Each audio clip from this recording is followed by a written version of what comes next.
নবী সাল্লাল্লাহু আলাইহি ওয়াসাল্লাম বলেছেন কিয়ামতের আগে শেষ জামানায় 30 জন ভণ্ড নবীর আগমন ঘটবে। কতজন? তার মধ্যে 4 জন হবে মহিলা। 4 জন কি হবে? মহিলা। 30 জন ভণ্ড নবীর আগমন ঘটবে কিয়ামতের আগে আগে। একজন তো আমাদের কন্টিনেন্টেও আছে, আছে না? নাম বলবো?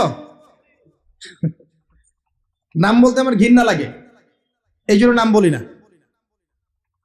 মুহাম্মদ সাল্লাল্লাহু আলাইহি ওয়াসাল্লামের পরে কেউ যদি নবুয়ত দাবি করে এবং কেউ যদি তাদেরকে অনুসরণ করে এবং এই ধর্মে কাউকে দীক্ষিত করায়, কোনো সন্দেহ নাই এ ব্যক্তি সুস্পষ্ট কাফের। যদি মুসলিমদের হাতে পলিটিক্যাল পাওয়ার থাকতো, এদের বিরুদ্ধে যুদ্ধ ঘোষণা করতে হতো। কিন্তু আফসোস, এখন আমাদের হাতে সেসব ক্ষমতা নাই। যাদের হাতে আছে তারা এই বিষয়গুলো খুব একটা বোঝে না, কারণ ধর্ম আর রাজনীতি তারা আলাদা করে ফেলেছে। ধর্ম একদিকে, পলিটিক্স আরেক দিকে। আপনি পলিটিক্যাল লাইফে পলিটিক্স করবেন আর ধর্মীয় লাইফে আপনি ধার্মিক থাকবেন। এটা আমাদের এখন নতুন একটা তত্ত্ব। চলতে থাক, দেখা যাক কতদিন পর্যন্ত এগুলো চলতে পারে। আল্লাহ রাব্বুল আলামিন ওয়াদা করেছেন যে একজন নবী আসবেন, একজন নবী আসবেন অচিরেই। একজন নবী আসবেন 2 জন ফেরেশতার কাঁধে ভর দিয়ে। সিরিয়ার দামেস্কে সাদা মসজিদের মিনারের উপরে তার চুল দিয়ে টপ টপ করে পানি পড়তে থাকবে। তার গায়ে একটু হলুদ রঙের জামা থাকবে, চুলগুলো থাকবে ব্রাউন কালারের, সিল্কি চুল, ব্রাউন কালারের। তিনি হচ্ছেন নবী ঈসা আলাইহিস সালাম। মারিয়াম আলাইহিস সালামের তারা তাকে ক্রুশবিদ্ধ করে নাই, বাল রাফাআহুল্লাহু ইলাইহি, বরং আল্লাহ তাকে তার কাছে তুলে নিয়েছেন। সুবহানাল্লাহ। এবং তিনি তাকে পাঠাবেন কি জন্যে? কারণ শেষ জামানায় ঈসা ইবনে মারিয়াম এই জেরুজালেম থেকে সারা বিশ্বকে শাসন করবেন এই কারণে। এবং তার হাতে আল্লাহ রাব্বুল আলামিন মসিহুদ দাজ্জালকে হত্যা করাবেন। একজন নবী, এর হাতে বিশ্বের ইতিহাস শেষ হবে, অন্য কারো হাতে শেষ হবে না। এই বিশ্বের ইতিহাসটা শেষ হবে একজন নবীর হাতে। যতক্ষণ না তিনি আসছেন, যতক্ষণ না সারা ওয়ার্ল্ডে তিনি ইসলামী খেলাফা পুনরায় কায়েম করছেন, ততক্ষণ কিয়ামত হবে না ইনশাআল্লাহ। একদম টেনশন করেন না, কিয়ামত হবেই না যতক্ষণ উনি আসছেন না ইনশাআল্লাহ আযজা ওয়া জাল। তাই এভাবেই যাবে। ঈসা ইবনে মারিয়ামের হাতে পুরো বিশ্বের ক্ষমতা থাকবে ইনশাআল্লাহ। তিনি সবচেয়ে বড় ক্যারেক্টার শেষ জামানার। আর তার অনেক আগেই ইমামুল মাহদী ইন্তেকাল করবেন, অনেক আগেই ইমামুল মাহদী ইন্তেকাল করবেন। ঈসা ইবনে মারিয়াম থাকবেন 40 বছর, তিনি ইসলামী শাসন কায়েম করবেন পুরো বিশ্বে। এটা হবে কত সালে, কত বছর পর, কত শতাব্দী পর আমরা কেউ জানি না। মাল মাসউলু আনহা বিআলাম মিনাস সাইল, অনেকটা এমন আমরা জানি না এটা কবে হবে, এক্স্যাক্টলি কোন সালে। কিন্তু কিয়ামতের আলামতগুলো যেভাবে একটার পর একটা আসছে, একটার পর একটা আসছে, এতে মনে হচ্ছে দূরদর্শিতার সাথে যে সময় বেশি বাকি নাই। একদিন নবী করিম সাল্লাল্লাহু আলাইহি ওয়াসাল্লাম, যখন নবীর নাম আসবে দরুদ পড়বো, আমরা সবাই বলবো সাল্লাল্লাহু আলাইহি ওয়াসাল্লাম। নবী সাল্লাল্লাহু আলাইহি ওয়াসাল্লাম মসজিদের মধ্যে বসে আছেন। তার ইন্তেকালের অল্প কয়েকদিন আগের ঘটনা এটা, হতে পারে 50 দিন বা 60 দিন বা 80 দিন। নবী করিম সাল্লাল্লাহু আলাইহি ওয়াসাল্লাম মসজিদে বসে আছেন, সাহাবায়ে কেরাম রাদিয়াল্লাহু আনহুম তার চারপাশে আছেন। এমন সময় একজন ব্যক্তি মসজিদে প্রবেশ করলো, যেই ব্যক্তির গায়ে ছিল ধবধবে সাদা জামা, পরিষ্কার পরিচ্ছন্ন ধবধবে সাদা একটা জামা।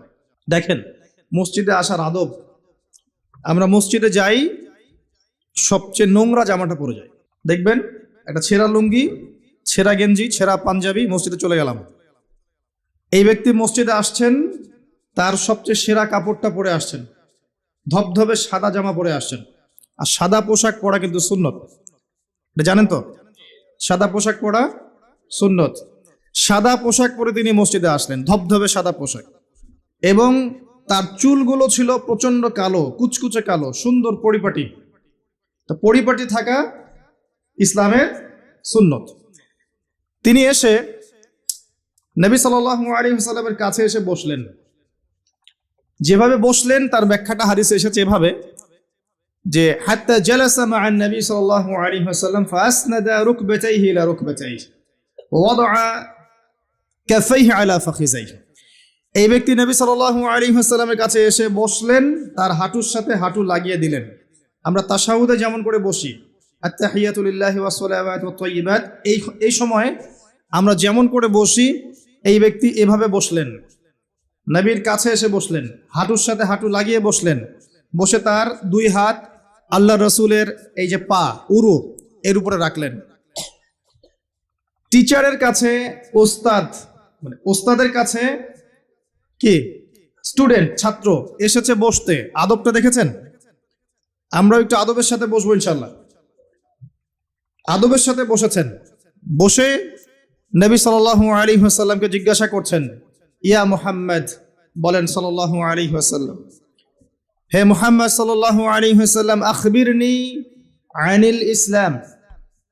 হে মুহাম্মদ সাল্লাল্লাহু আলাইহি ওয়াসাল্লাম, আমাকে ইসলাম সম্পর্কে বলুন। নবী সাল্লাল্লাহু আলাইহি ওয়াসাল্লাম বললেন, আল ইসলাম, ইসলাম হচ্ছে আন তাশহাদা আল্লা ইলাহা ইল্লাল্লাহ ওয়া আন্না মুহাম্মাদান আবদুহু ওয়া রাসূলুহু। ইসলাম হচ্ছে প্রথমত তুমি সাক্ষ্য দিবে আল্লাহ ছাড়া কোনো ইলাহ নেই এবং মুহাম্মদ সাল্লাল্লাহু আলাইহি ওয়াসাল্লাম তার বান্দা এবং রাসূল। এটা প্রথম pillar, the first pillar of Islam. তাওহীদ, একত্ববাদের সাক্ষ্য দেয়া, এবং রিসালাত, মুহাম্মদ সাল্লাল্লাহু আলাইহি ওয়াসাল্লামের নবুয়তের স্বীকৃতি দেয়া, এটা প্রথম। তারপরে ওয়ান তুকিমুস সালাহ, এবং তুমি সালাত কায়েম করবে, 5 ওয়াক্ত সালাত কায়েম করবে।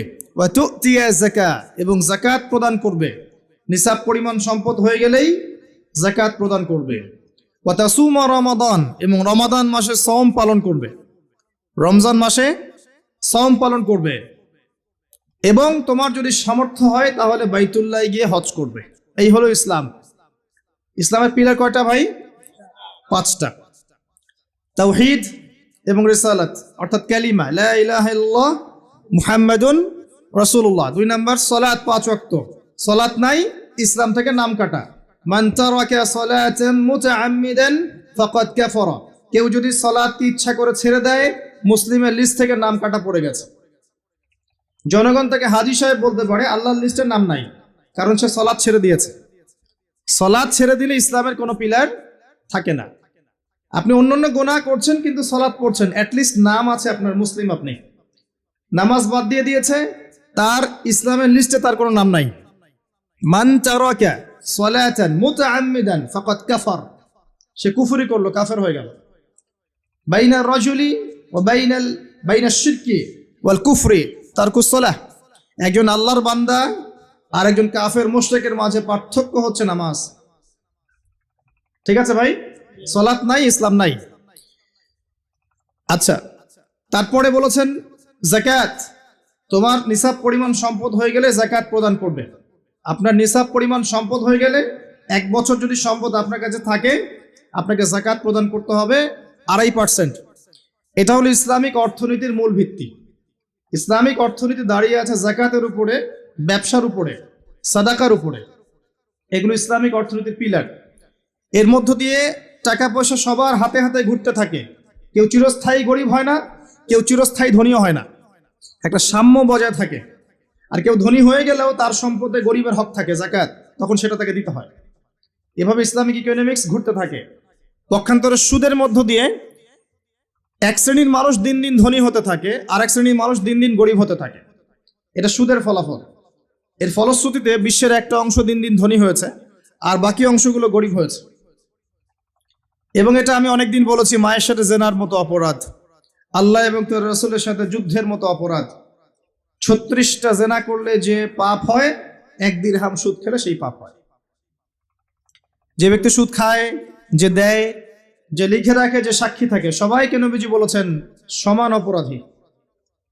এগুলোর সাথে সম্পৃক্ত থেকে কেউ যদি আশা করে যে আমি পরকালে নবীর সুপারিশ পাবো, হাউজে কাউসারের পানি পাবো, কবরের প্রশ্নের উত্তর দিতে পারবো, ওই ব্যক্তির চাঁদে গিয়ে থাকা দরকার, পৃথিবীতে থাকার দরকার নাই। পৃথিবী বুদ্ধিভিত্তিক মানুষদের জন্য, অজ্ঞদের জন্য নয়। 3 নাম্বার যাকাত। 4 নম্বরে বলেছেন রমাদান মাসে সওম রাখবেন। রমাদান আমাদের সামনে আছে, রমাদানকে নিয়ে আমি কয়েকটা লেকচার দিয়েছি এই পর্যন্ত। তো মূল কথাগুলো আবার বলছি আপনাদেরকে। রমজান মাসে সবচেয়ে বেশি সময় দিবেন আল কোরআনকে। পারবেন ইনশাল্লাহ? কোরআন খতম করবেন রমজান মাসে, কোরআন তিলাওয়াত করবেন বেশি বেশি, অর্থটা বোঝার চেষ্টা করবেন। যারা হাফেজ আছেন তারা এটাকে চর্চা করবেন, হিফজটা চর্চা করবেন। রমাদান মাসে কোরআন শেখাবেন, শিখবেন। রমজান মাসে 5 ওয়াক্ত নামাজ জামাতে পড়ার চেষ্টা করবেন, যাকাতগুলো দিয়ে দেওয়ার চেষ্টা করবেন, কম খাওয়ার অভ্যাস করবেন, কম খাওয়ার অভ্যাস করবেন। বেশি বেশি বাজার ঘাটে যাবেন না, আল্লাহর জিকিরে, তাসবিহ তাহলিলে, আল্লাহর কাছে দোয়া ইস্তেগফারে সময় কাটাবেন। দান সদাকা বাড়িয়ে দিবেন, রমজান মাসে দান সদাকা বাড়িয়ে দিবেন, বেশি বেশি মানুষকে ইফতার করাবেন, তারাবির সালাত জামাতে পড়বেন, সম্ভব হলে শেষ দশকে ইতিকাফ করবেন, কারণ ওই দশকে কি আছে? লাইলাতুল কদর। শেষের দশকের বিজোর রাতে লাইলাতুল কদর আছে। 21, 23, 25, 27, 29 এর মধ্যে একটা রাত হচ্ছে লাইলাতুল কদর। আপনি এক রাত জাগবেন, হাজার হাজার মাস ইবাদত করেন নাকি পেয়ে যাবেন ইনশাআল্লাহ। এই সুযোগ পাওয়া যাবে সব সময়? আল্লাহ পাক কবুল করুন, আমিন। রমজানে কাজগুলো বেশি বেশি করবেন। এরপরে বলা হয়েছে যদি সামর্থ্য থাকে তুমি হজ করবে। হজ সবার উপরে ফরজ নয়, যাদের সামর্থ্য আছে তার উপরে হজ করা ফরজ। আমাকে বলা হয়নি যে টাকা পয়সা ধার করে হজ করতে, বলা হয়েছে? বলা হয়নি। হজের সামর্থ্য হলে আপনি হজ করবেন। আর হজ করবেন আল্লাহর তাওহীদ শেখার জন্য, আলহাজ টাইটেল পাওয়ার জন্য নয়। একটা আলহাজ টাইটেল পেয়ে যাব আর মানুষের ঘরে ঘরে গিয়ে বলবো আমি হাজী সাহেব, আমাকে মনোনীত করেন, এই জন্য হজ করবেন না। হজ করবেন আল্লাহর সন্তুষ্টির জন্য, ইব্রাহিম আলাইহিস সালামের সুন্নাহ তরিকা শেখার জন্য। ওই যে কাবা ঘর কার সুন্নতের সাথে জড়িত? ইব্রাহিম আলাইহিস সালাম। ওই যে কুরবানি করছি আমরা কার সুন্নতের সাথে জড়িত? ইব্রাহিম এবং ইসমাইল আলাইহিস সালাম। সাফা মারওয়া সাই করছেন কার সুন্নত? তার স্ত্রী ইসমাইল এবং হাজারা আলাইহিস সালাম। সবকিছু দেখবেন তাদের সাথে সম্পৃক্ত। শয়তানকে পাথর মারা কার সুন্নাহ? ওই যে ইব্রাহিম আলাইহিস সালাম। ইব্রাহিমী তাওহীদের একত্ববাদের চেতনা শিখতে হয় হজে গিয়ে। এটা আইওয়াশ করার নাম নয়, আলহাজ টাইটেল নেওয়ার জন্য নয়। আল্লাহ পাক বোঝার তৌফিক দান করুন। মানুষের আমলের মধ্যে যদি রিয়া থাকে, রিয়া, এই আমলগুলোকে আল্লাহ পাক ধুলো বানিয়ে উড়িয়ে দিবেন। আর রিয়া কি জিনিস? মানুষকে দেখানোর জন্য মানুষ আমল করা, মানুষ জানুক যে আমি অনেক বড় আলেম, অনেক বড় দায়ী, অনেক বড় বক্তা, অনেক বড় মুফাসসির, অনেক বড় হাফেজ, অনেক বড় বুজুর্গ, মানুষ আমাকে এটা মনে করুক। অন্যকে দেখানোর জন্য আমল করার সাথে সাথেই আপনার আমল নষ্ট হয়ে যাবে। আর এটা এত সূক্ষ্ম, যেটা সম্পর্কে নবী সাল্লাল্লাহু আলাইহি ওয়াসাল্লাম বলেছেন, অন্ধকার রাতে কালো পাথরের উপরে কালো পিঁপড়া যদি হেঁটে যায়, বোঝার চেষ্টা করেন, অন্ধকার রাতে কালো একটা পাথর, এর উপর কালো পিঁপড়া হেঁটে যাচ্ছে, বোঝা যাবে? তার শব্দ কি দেখা যাবে, শোনা যাবে? রিয়াটা এমন সূক্ষ্ম, বোঝা যায় না। যদি এটা মনের মধ্যে চলে আসে, এই দোয়াটা পড়তে পারেন, আল্লাহুম্মা ইন্নী আউযু বিকা আন উশরিকা বিকা ওয়া আনা আ'লাম ওয়া আস্তাগফিরুকা লিমা লা আ'লাম। ইনশাআল্লাহ আল্লাহ পাক মাফ করে দিবেন। অর্থ হচ্ছে, আল্লাহ, আমি তোমার সাথে জানা এবং অজানা শিরক থেকে তোমার কাছে ক্ষমা চাচ্ছি। আমি জেনে যে শিরকগুলো করেছি এ থেকেও ক্ষমা চাচ্ছি, যেটা না জেনে করেছি, এই যে গোপন শিরক রিয়া করেছি, এ থেকেও মাফ চাচ্ছি। আল্লাহ পাক ইনশাআল্লাহ মাফ করে দিবেন। এই পাঁচটা হচ্ছে ইসলামের পিলার। আর ইসলাম একমাত্র দিন যেটা আল্লাহর কাছে কবুলিয়ত পেয়েছে। অন্য কোনো দিন কি আল্লাহর কাছে গ্রহণযোগ্য? এর উত্তর কে দিবে? আল্লাহই দেখ, আল্লাহ পাকের কাছেই শোনেন। আল্লাহ পাক সূরা আলে ইমরানের মধ্যে বলেছেন, ইন্নাদ-দীনা ইনদাল্লাহিল ইসলাম। ইন্নাদ-দীনা ইনদাল্লাহিল ইসলাম। আল্লাহর কাছে একমাত্র গ্রহণযোগ্য দিনের নাম কি? ইসলাম। দিন মানে কি? দিন মানে কি ধর্ম?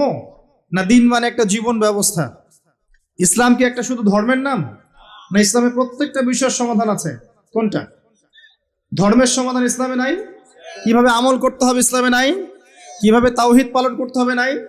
কেমন করে সুন্নত স্টাইলে জীবনযাপন করব নাই? কেমন করে ব্যবসা করব আছে না নাই? কেমন করে চাকরি বাকরি করব আছে না নাই? কেমন করে সমাজ চালাবো ইসলামে আছে না নাই? কেমন করে বিশ্ব চালাবো ইসলামে আছে না নাই? কেমন করে অর্থনীতি চালাবো আছে না নাই? কি নাই ইসলামে? কি নাই ইসলামে? মিশকাতুল মাসাবিহ একটা বই আছে না হাদিসের, এই বইয়ের মধ্যে একটা অধ্যায় আছে, দেখবেন, মাথার চুল আঁচড়ানোর অধ্যায়। কি অধ্যায়? মাথার চুল কিভাবে আঁচড়াতে হয় এটাও ইসলাম শিখিয়ে দিয়েছে। সুবহানাল্লাহ। অধ্যায় দেখবেন হায়েজ নিফাস অধ্যায়। হায়েজ নিফাস তো বোঝেন, হায়েজ নিফাসের মতো বিষয়ে অধ্যায় রচনা করা হয়েছে এবং এখানে হেদায়েত দেওয়া হয়েছে।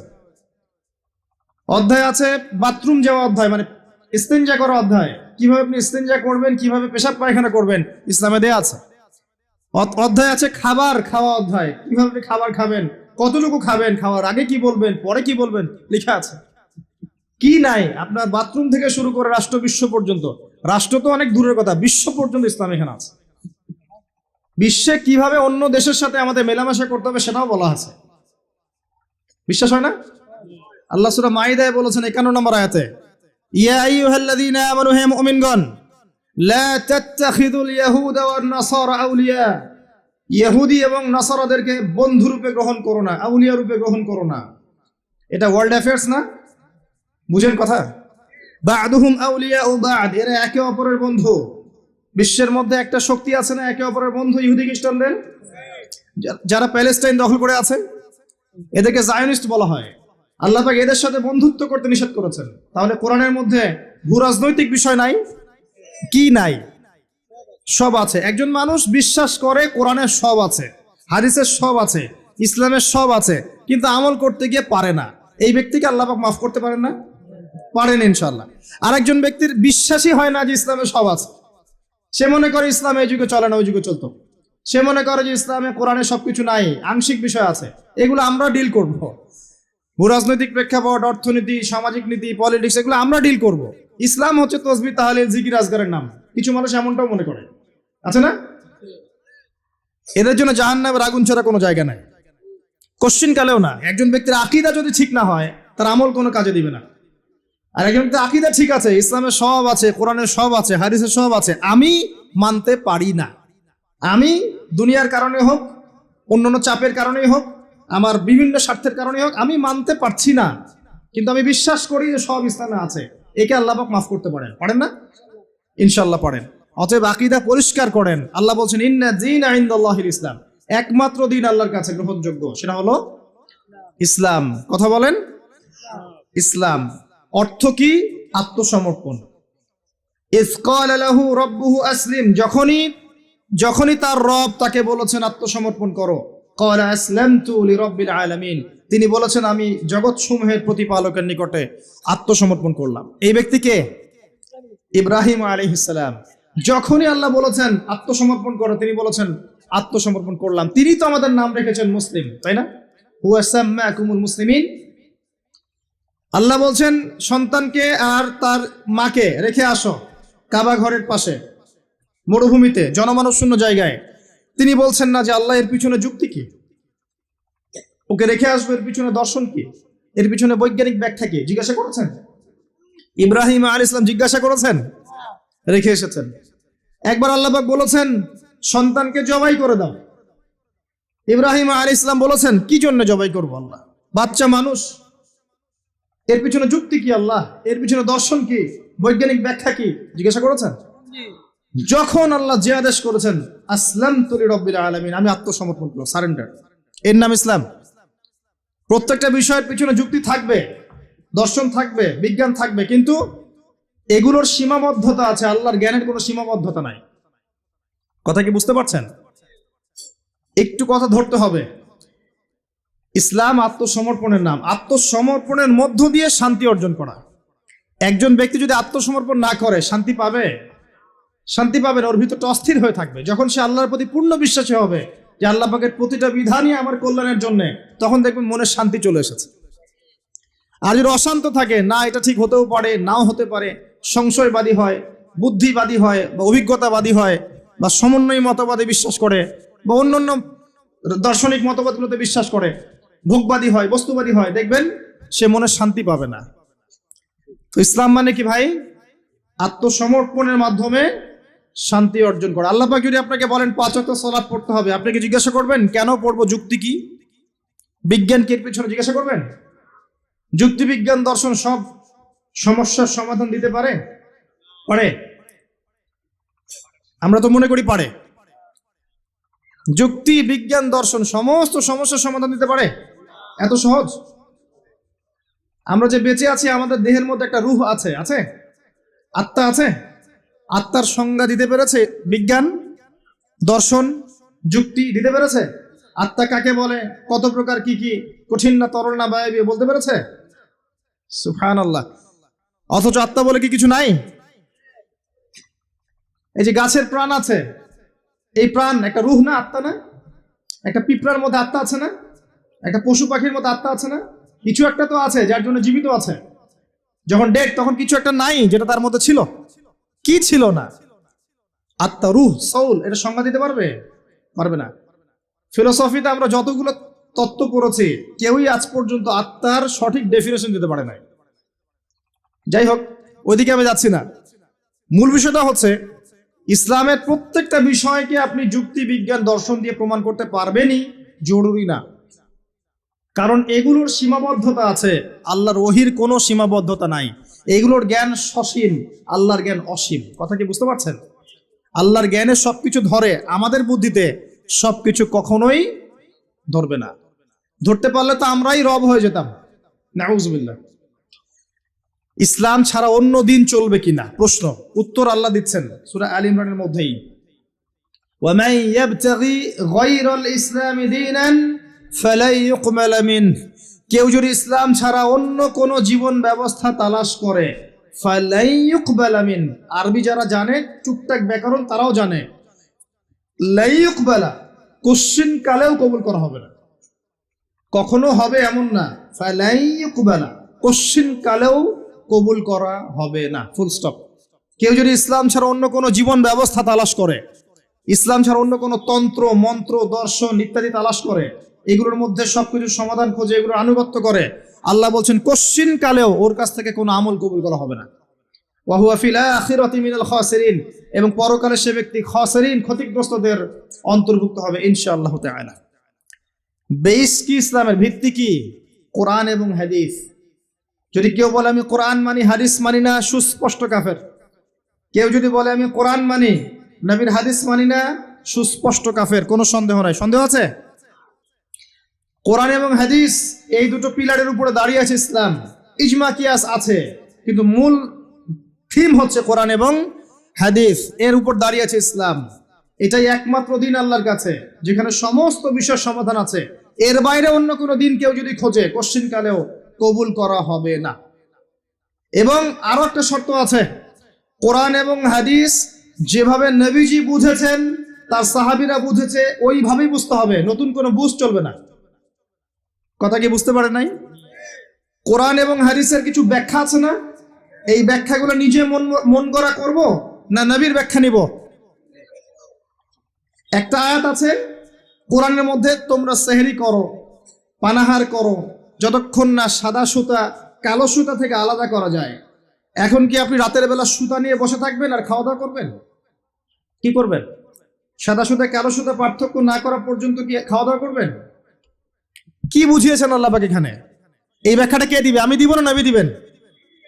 একজন সাহাবী সুতা নিয়ে বসে আছেন, খাওয়া দাওয়া করছেন, এদিকে সুবহে সাদিক পার হয়ে গেছে। নবীজি পরে ডেকে বুঝালেন আসলে এর ব্যাখ্যা এটা নয়। এখানে আল্লাহ পাক রাতের অন্ধকার আর সুবহে সাদিক বুঝিয়েছেন, সাদা সুতা কালো সুতা। কে ব্যাখ্যা করলেন? নিজে স্বয়ং নবী সাল্লাল্লাহু আলাইহি ওয়াসাল্লাম। আরবি জানার পরেও, আরবি জাতীয়তাবাদে থাকার পরেও, আরবি ভাষা বোঝার পরেও সাহাবী ব্যাখ্যা করতে পারলেন না। আর এত সহজ আপনি অনুবাদ পড়ে ইসলামের ব্যাখ্যা করে ফেললেন। অনুবাদ পড়েই, তাফসির পড়ে কোরআন হাদিস নতুন নতুন মন গড়া ব্যাখ্যা করা শুরু করলেন। কোরআন এবং হাদিসের ওই ব্যাখ্যাই নিতে হবে যে ব্যাখ্যা সাহাবী করেছেন অথবা নবী সাল্লাল্লাহু আলাইহি ওয়াসাল্লাম করেছেন, প্রমাণিত। তাদের থেকে আসতে হবে। নিজের মন গড়া কোনো ব্যাখ্যা চলবে না, তবে ইস্তেহাদ চলবে। কি চলবে? ইস্তেহাদ মানে একটা মাসআলা দেয়া আছে, এই মাসআলার আলোকে আপনি অন্য মাসআলা বের করতে পারবেন। যেমন আল্লাহ পাক বলেছেন মাদক খেও না, মাদক খেও না, এটা হারাম, ছেড়ে দাও। আচ্ছা, এখন এখানে তো কোরআনে তো সিগারেট শব্দ নাই, এখানে তো ইয়াবা শব্দ নাই, এখানে তো এই যে ফেন্সিডিল শব্দ নাই, গাঁজা শব্দ নাই, আফিম নাই, যেগুলো আপনাদের এখানে চাষ হয়, তাই না? তামাক নাই, এগুলো নাই। তো কোরআনে যেহেতু নাই, তাহলে খাওয়া যাবে। ব্যাপারটা কেমন?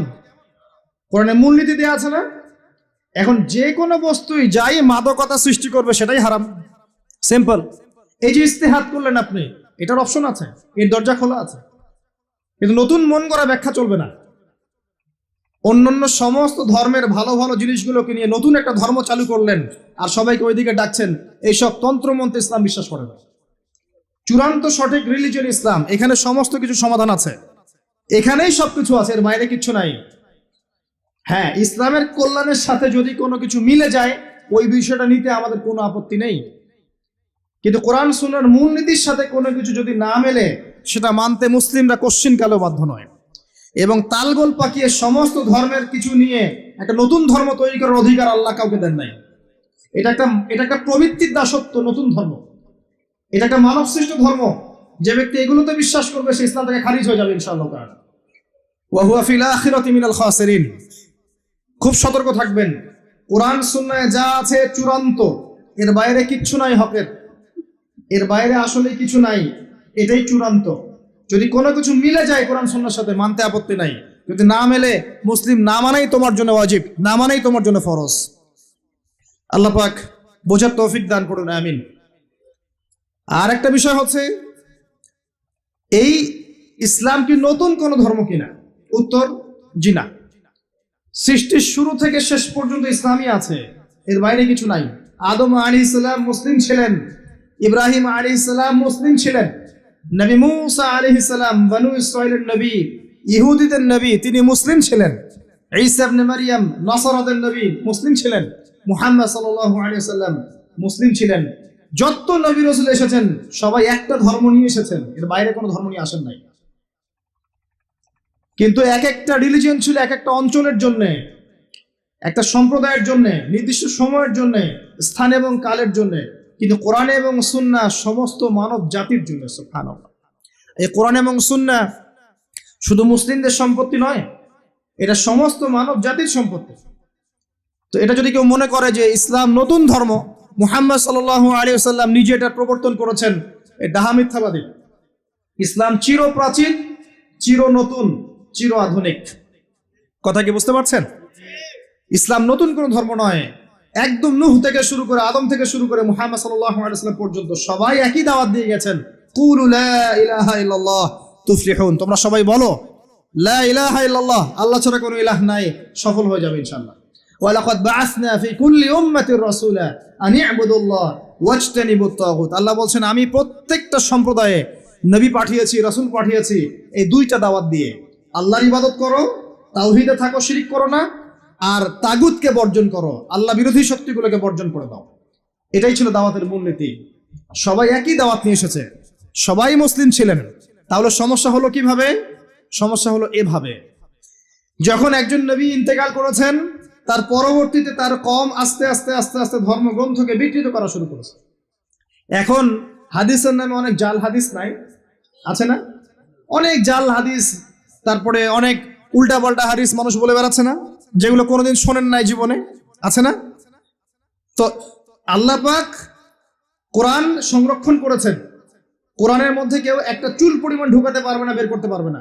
হাদিসের নামে অনেকেই জালিয়াতি করেছে, করে নাই? এখন এখানে যদি সমস্যা হয় তাহলে আগের ধর্মগ্রন্থগুলোর কথা চিন্তা করেন, চিন্তা করে দেখেন। মানুষ এভাবে নিজেদের স্বার্থে, কখনো ধর্মের স্বার্থে, কখনো দলের স্বার্থে, কখনো রাজনৈতিক স্বার্থে, কখনো ইহুদি খ্রিস্টানদের প্ররোচনায় বিভিন্ন রকম তন্ত্রমন্ত্র শুরু করেছে এবং শরীয়তকে বিকৃত করার চেষ্টা করেছে। এটা শুরু থেকেই ছিল, এভাবেই আস্তে আস্তে ধর্মগুলো বিকৃত হয়েছে। যখনই একটা ধর্ম বিকৃত হয়েছে, আসমানি কিতাবকে বিকৃত করা হয়েছে, আল্লাহ পাক নতুন নবী পাঠিয়েছেন, নতুন আসমানি কিতাব পাঠিয়েছেন। কিন্তু কিয়ামত পর্যন্ত কোরআন এবং হাদিসের বাইরে নতুন কোনো কিতাব আসবে? আর কোন নবী আসবেন? এবার আসেন যে টপিকটা দিয়েছেন ওখান থেকে কথা বলি।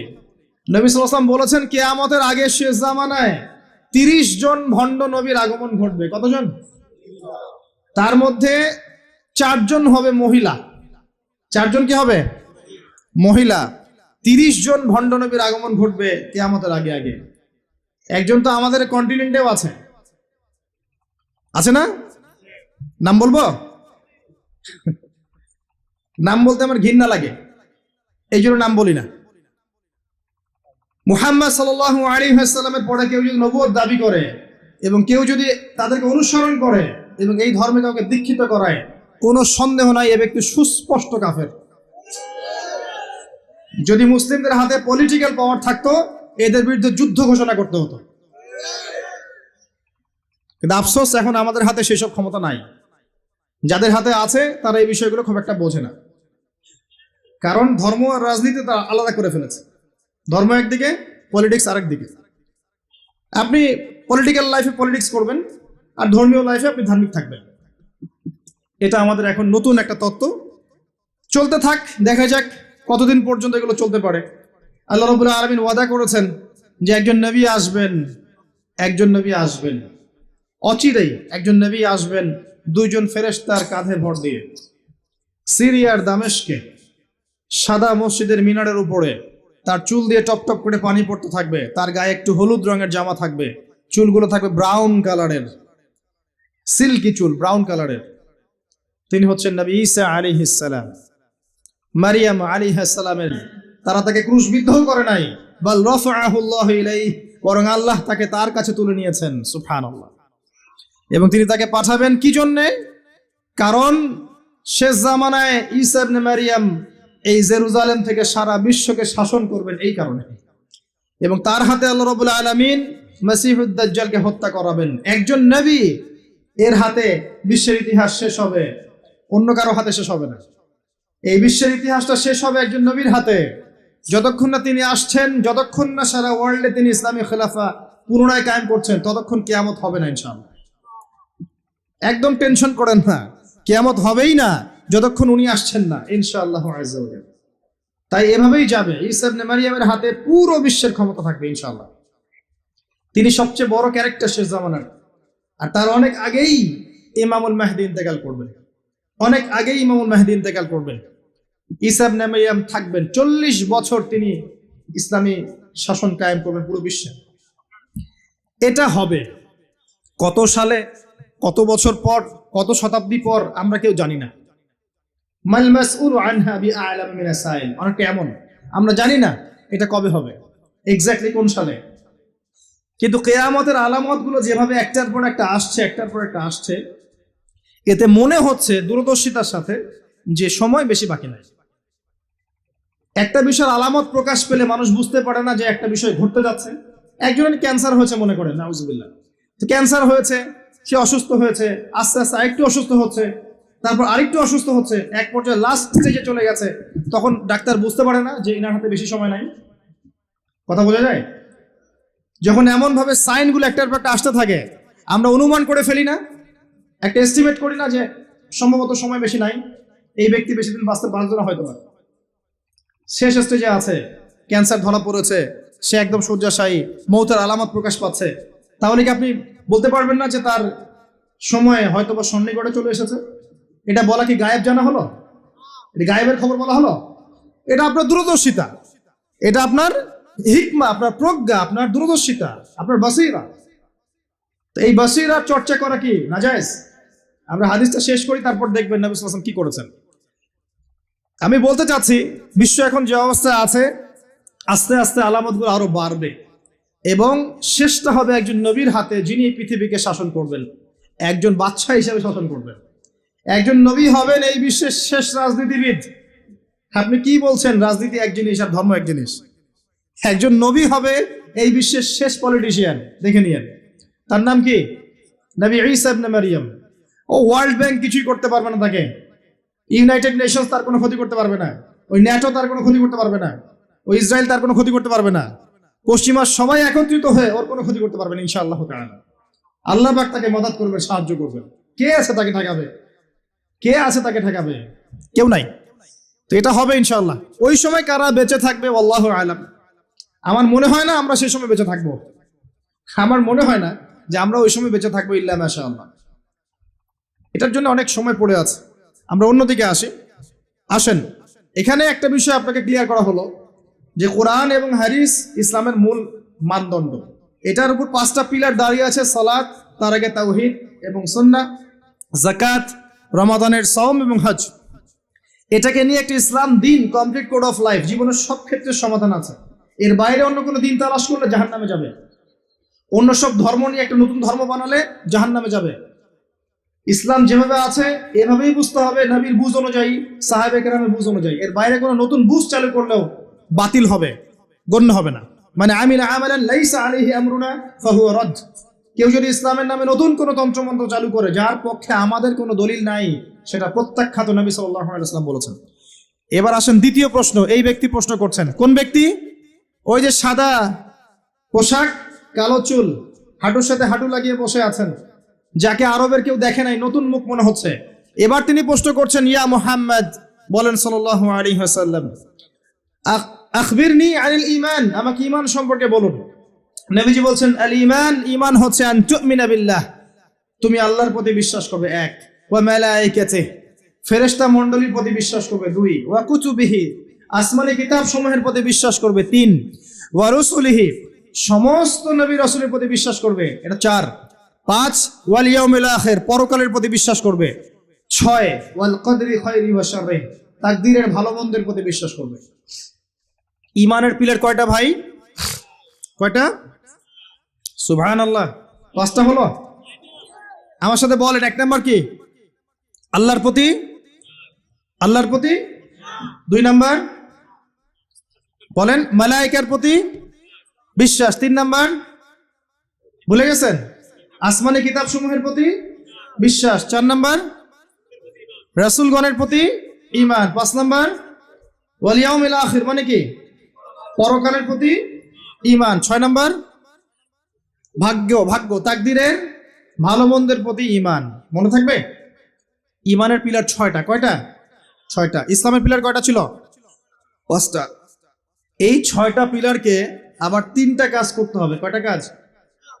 এক নাম্বার তাসদিক বিল জিনান, আপনাকে অন্তর থেকে বিশ্বাস করতে হবে, এগুলোকে অন্তর দিয়ে বিশ্বাস করতে হবে। আব্দুল্লাহ বিন উবাই মুনাফিকের মতো মুখ দিয়ে স্বীকৃতি শুধু নয়, অন্তর দিয়ে বিশ্বাস করতে হবে। তারপরে ইকরার বিল লিসান, আপনাকে মৌখিক স্বীকৃতি প্রদান করতে হবে। দুই, তিন নাম্বার হচ্ছে ওয়াল আমালু বিল আরকান, আপনাকে কাজে বাস্তবায়ন করতে হবে। তাহলে ঈমানের ছয় পিলারকে কি করব?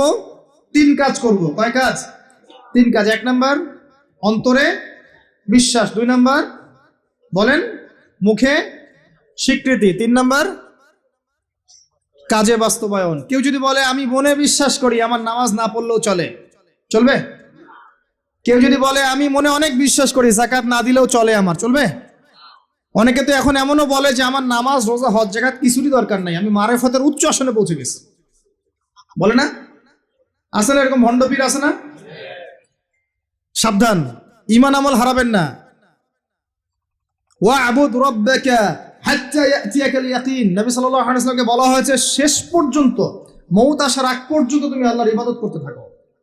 আর এখন এক শ্রেণী মানুষ বলছে নামাজ, রোজা, হজ, যাকাত আমাদের লাগে না, সাধারণ মানুষের লাগে। আমরা তো পৌঁছাই গেছি জায়গা মতো। কোথায় পৌঁছায় গেছেন ভাই? সুবহানাল্লাহ। তো তিনটা কাজ করাই জরুরি। অন্তরে বিশ্বাসও যেমন করতে হবে, মুখে স্বীকৃতি দিতে হবে, এবং কাজে বাস্তবায়ন করতে হবে। আল্লাহ পাক তৌফিক দান করুন, আমিন। কাজে বাস্তবায়ন করতে গিয়ে আপনার দ্বারা ভুল ত্রুটি হতে পারে, কবিরা গুনাহও হতে পারে। আপনি সুদ খেয়ে ফেলতে পারেন, জেনা করে ফেলতে পারেন, আপনি কি বলবো, হারাম খেতে পারেন, কবিরা গুনাহ করে ফেলতে পারেন, মিথ্যা বলতে পারেন, গীবত করতে পারেন, ইত্যাদি ইত্যাদি। অনেক বড় বড় পাপ করতে পারেন কাজ করতে গিয়ে। তখন আপনার জন্য তওবার দরজা খোলা আছে না নাই? মৌত পর্যন্ত তওবার দরজা খোলা আছে না নাই? আপনার জন্য তওবার দরজা খোলা আছে, আপনি তওবা করে ফিরে আসতে পারবেন। কেউ যদি কবিরা গুনাহ করে, সে কি কাফের হয়ে যাবে? তাকে কি হত্যা করা লাগবে? লাগবে না। ইসলামের নামে যারা সন্ত্রাসবাদ ছড়িয়েছে, এরা এই আকীদায় বিশ্বাস করে। খারেজি আকীদাটাকে বলা হয়, কি বলা হয়? খারেজি আকীদা। যারা মনে করে কবিরা গুনাহ করলেই মানুষকে হত্যা করা যায়, সে হত্যাযোগ্য, এটা মনে করেই তারা মুসলিম কান্ট্রিগুলোর মধ্যে এই যে সন্ত্রাসবাদ ছড়িয়েছে। আকীদা বুঝতে পারছেন কোন জায়গায়? এই জায়গায় সমস্যা। আহলে সুন্নাহ ওয়াল জামায়াতের আকীদা হচ্ছে কবিরা গুনাহ করলেই কোনো ব্যক্তি কাফের হয়ে যায় না, বরং সে ব্যক্তি ফাসেক বা জালেম হতে পারে, তার তওবার দরজা খোলা আছে, শেষ পর্যন্ত তওবা করতে পারবে ইনশাআল্লাহ। কোন অবস্থায় তার মউত হবে সেটা আল্লাহ দেখবেন, আমার জাত করার কোনো দরকার নাই। আছে? কোনো দরকার নেই। আল্লাহ পাক আমাদেরকে বোঝার তৌফিক দান করুন, আমিন। এটা দুই নাম্বার প্রশ্ন। রাত অনেক গভীর হচ্ছে, আমি অল্প করে আলোচনা করবো ইনশাআল্লাহ, একটু অপেক্ষা করেন। তিন নাম্বার প্রশ্নে চলে আসেন। এই ব্যক্তি প্রশ্ন করছেন তিন নাম্বার। কোন ব্যক্তি ভাই? ওই যে হাঁটুর সাথে হাঁটু লাগিয়ে বসে আছেন, তার গায়ে কি রঙের জামা আছে? তার চুল কেমন? তাকে চেনা যায়? পরিচিত না অপরিচিত? অপরিচিত। তিনি তৃতীয় প্রশ্ন করছেন, ইয়া মুহাম্মদ সাল্লাল্লাহু আলাইহি ওয়াসাল্লাম আখবিরনি আনিল ইহসান, আমাকে ইহসান সম্পর্কে বলুন। ইহসান কি জিনিস এই সম্পর্কে আমাকে বলেন। এবার আমাদের নবীজি বলছেন, আল ইহসান, ইহসান হচ্ছে আন তা'বুদাল্লাহা কাআন্নাকা তারাহ। খুব ভালো করে বোঝেন এই জায়গাটা। আন তা'বুদাল্লাহা কাআন্নাকা তারাহ, তুমি এমন ভাবে আল্লাহর ইবাদত করবে যেন তুমি আল্লাহকে দেখতে পাচ্ছ। কথা কি বুঝতে পারছেন? তুমি এমন ভাবে আল্লাহর ইবাদত করবে যেন তুমি আল্লাহকে দেখতে পাচ্ছ, মানে আল্লাহ কনসিয়াসনেস। আপনি নামাজ পড়ছেন, মনে মনে চিন্তা করছেন আল্লাহ আমাকে দেখছেন। আপনি ব্যবসা করতে বসেছেন, মাপছেন, ওজন দিচ্ছেন, একটু কম বেশি দেওয়ার সুযোগ আছে, কাস্টমার দেখছেন আপনাকে, কিন্তু আপনি চিন্তা করছেন আল্লাহ আমাকে দেখছেন। আপনি কি বুঝতে পারছেন কি বুঝতে আছে? আপনাকে একটা বিল পাস করতে দেওয়া হয়েছে, আপনার সুযোগ আছে এখানে দুর্নীতি করার, আপনাকে টেবিলের তল দিয়ে টাকাও দেওয়া হয়েছে, আপনি নেওয়ার আগে চিন্তা করছেন যে আল্লাহ আমাকে দেখছেন।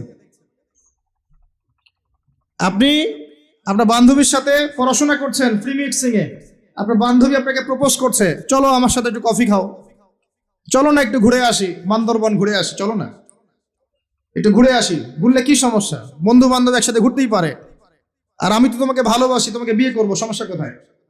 তাই না ভাই? তখন আপনি চিন্তা করছেন যে আল্লাহ আমাকে দেখছে, আল্লাহ আমাকে দেখছে। আপনার সামনে সুযোগ আছে সুদের টাকা খাওয়ার, আপনি চিন্তা করছেন যে আল্লাহ আমাকে দেখছে। সামনে আপনার জমি আছে, আপনি তামাক লাগাবেন না কলা চাষ করবেন, এখন তামাক লাগাতে গিয়ে চিন্তা করছেন আল্লাহ আমাকে দেখছেন। আমি কি বোঝাতে পারছি ভাই? এইভাবে প্রতিটা কাজ করা যে আল্লাহ আমাকে দেখছেন, এই চেতনার নাম হচ্ছে ইহসান। কি নাম? এটা অনেক উচ্চ পর্যায়ে। এই পর্যায়ে গেলে মানুষ আল্লাহর মারিফত পেয়ে যায়, এই পর্যায়ে গেলে মানুষ আল্লাহকে পেয়ে যাবে ইনশাআল্লাহ তাআলা। যখন একজন মানুষ প্রতিটা কাজে ফিল করবে যে আল্লাহ আমাকে দেখছেন। এই যে আপনি রোজা রাখবেন, খাবেন না, পানাহার করবেন না, বাথরুমে গিয়ে পানি খেতে পারেন না, কেউ দেখবে? কেন খান না? কি জন্য খান না? মনে করেন না যে আল্লাহ আপনাকে দেখছেন? এইটাই হলো ইহসান, যে আপনি চিন্তা করছেন আল্লাহ আমাকে প্রতিটা কাজেই দেখছে। আপনি আল্লাহ বিরোধী কোনো কাজ করতে পারি না, আল্লাহ আমাকে দেখছেন। আমি কারোর প্রতি জুলুম করতে পারি না, আল্লাহ আমাকে দেখছেন। বোনের সম্পত্তি আত্মসাৎ করতে পারি না আমি, আল্লাহ আমাকে দেখছেন। নামাজ না পড়ে আমি বাসায় ঘুমিয়ে থাকতে পারি না, আল্লাহ আমাকে দেখছেন। যাকাত না দিয়ে আমি থাকতে পারি না, আল্লাহ আমাকে দেখছেন। রমজানের রোজা না রেখে আমি থাকতে পারবো না, আল্লাহ আমাকে দেখছেন। আমি পর্দা না করে বেহায়ের মতো চলতে পারি না, আল্লাহ আমাকে দেখছেন। এই চেতনার নাম কি? ইহসান। মনে থাকবে ভাই।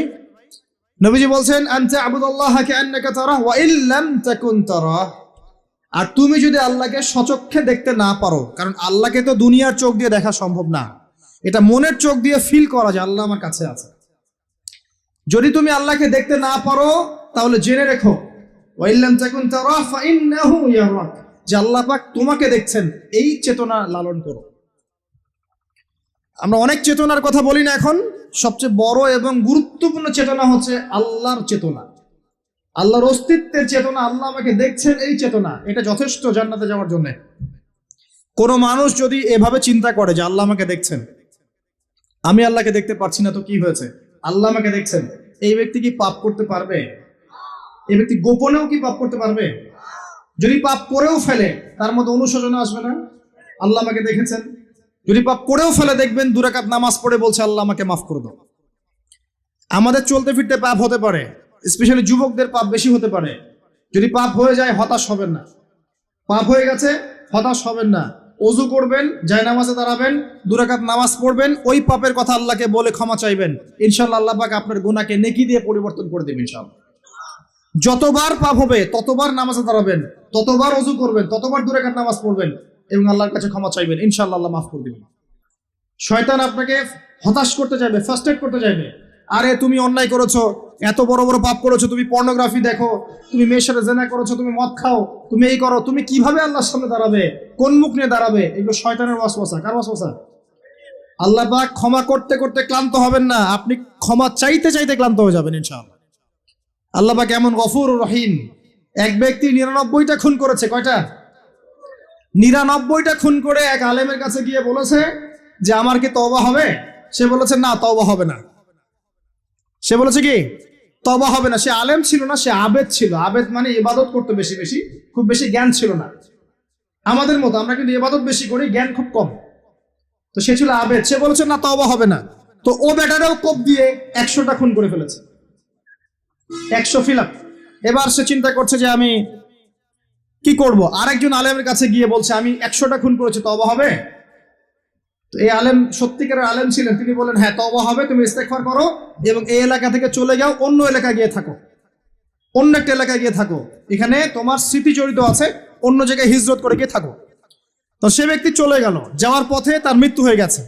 আর আল্লাহ পাকের ফেরেশতা চলে এসেছে, আযাবের ফেরেশতা এবং জান্নাতের ফেরেশতা তারা নিজেদের মধ্যে এখন তর্ক করছে কে রূহটা নেবে, আত্মাটা কে নেবে। ওই যে রূহ কাকে বলে, সায়েন্সকে জিজ্ঞাসা করেন, সায়েন্সের প্যান্ট খারাপ হয়ে যাবে, রূহ কাকে বলে উত্তর দিতে গিয়ে। এখন আল্লাহ পাক এই বান্দাকে মাফ করতে চাচ্ছেন, তিনি কি করলেন, আল্লাহ পাক কৌশল করলেন। তিনি বললেন জমিনটা মেপে দেখো, ফেরেশতারা তোমরা জমিন মেপে দেখো, সে যেখান থেকে বের হয়েছে সেখানকার দূরত্ব বেশি না যেখানে যাচ্ছিল ওখানকার দূরত্ব বেশি। এবং আল্লাহ পাক জমিনকে আদেশ করলেন এই জমিন তুমি লম্বা হয়ে যাও। জমিন আল্লাহর আদেশ শোনে না? এই পাহাড় আল্লাহর আদেশ শোনে না? শোনে। পাহাড়ে যা হচ্ছে, আল্লাহ রাব্বুল আলামিনের গজব চলে আসলে এই পাহাড় দেখবেন মানুষের উপর গজব ফেলবে ইনশাআল্লাহ তাআলা।